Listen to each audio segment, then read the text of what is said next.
This graph shows the U.S. national debt from 1790 to the present. In 1835, during the presidency of the seventh president, Andrew Jackson, the national debt was almost paid off in full, falling to under $34,000. That was during the period when President Jackson was disestablishing the central bank of that time, the Second Bank of the United States, which was a forerunner of today's Federal Reserve. Note that the debt incurred during the war between the states, aka the Civil War, is barely noticeable. Then in 1913, a group of financiers and banking interests managed to get the Federal Reserve Act rammed through Congress, creating the Federal Reserve System. Note what happens to the national debt after the U.S. is saddled with this new and entirely unconstitutional central bank. The debt spiked up as a result of World War I, spiking less than an inch on this graph. Following the war, the debt was being paid down and decreasing. The New Deal during the Great Depression caused the debt to rise again, but what really set the debt upward was World War II, spiking several inches on the graph. And from there, it continued to grow and grow, often at an accelerated pace through the Korean War and the Vietnam War and the Great Society programs and the subsequent wars and new and expanded government programs.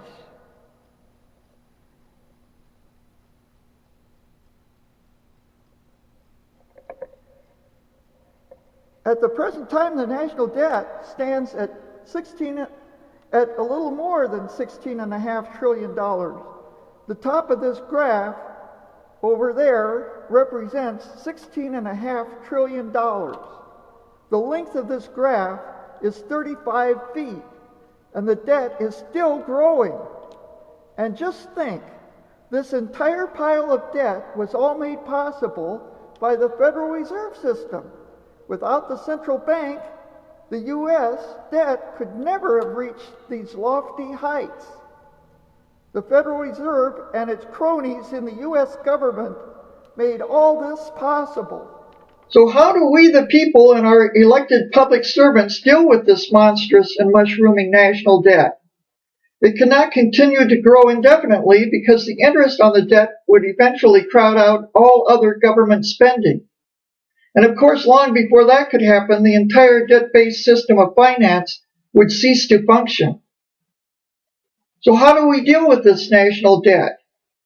Historically, as was done before the creation of the Federal Reserve and was done after World War I, much of the national debt was simply repaid. This was possible at that time because the U.S. was still functioning with a compromised, though more or less intact, constitutional monetary system based on gold and silver coin valued in the constitutional dollar. The dollar mentioned in Article 1, Section 9, Clause 1, and Amendment 7 of the U.S. Constitution is not a Federal Reserve note, because Federal Reserve notes did not even exist prior to the creation of the Federal Reserve in 1913. No, what the U.S. Constitution was and is referring to is a silver coin patterned after the Spanish milled dollar of the late 1700s and containing at mintage 371 1/4 grains or 77.34375% of an ounce of pure silver. This Morgan silver dollar is an example of an actual constitutional dollar. This silver dollar is the constitutional unit of account of the United States. The so-called gold dollar was only statutory in nature, not constitutional. Furthermore, a so-called gold dollar is neither essential nor appropriate. Not essential because gold coinage can be denominated in something other than a dollar, such as the historical gold eagle or the contemporarily familiar gold ounce. And it is not appropriate because calling it a dollar can only lead to confusing it with the silver dollar, the nation's constitutional unit of account. At any rate, constitutional money and tender, that is, gold and silver coin, no longer circulate. The only instruments that circulate today in place of actual money are Federal Reserve notes and their auxiliary base metallic slug tokens. If then a Federal Reserve note is not a dollar, or even constitutional money or tender, what the heck is a Federal Reserve note? Constitutionally, a Federal Reserve note is a security, not money or tender.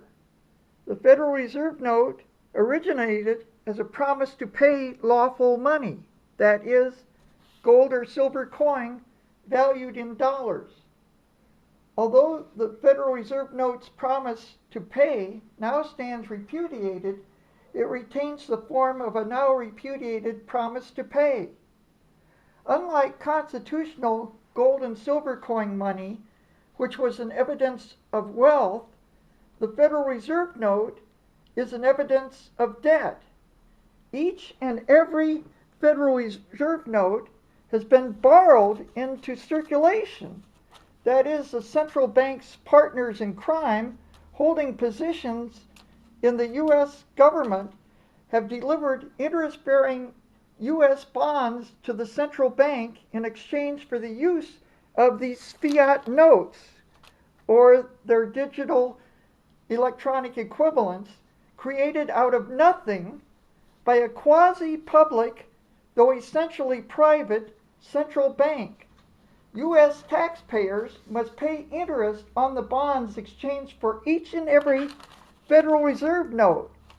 It was hardly a coincidence that the 16th Amendment authorizing an income tax was purportedly ratified in 1913, the same year that the infamous Federal Reserve Act was enacted. At any rate, it should now be abundantly clear that today's national debt can never be paid off.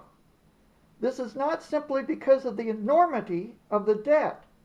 Today's unconstitutional monetary system has ensured that the national debt will not be repaid.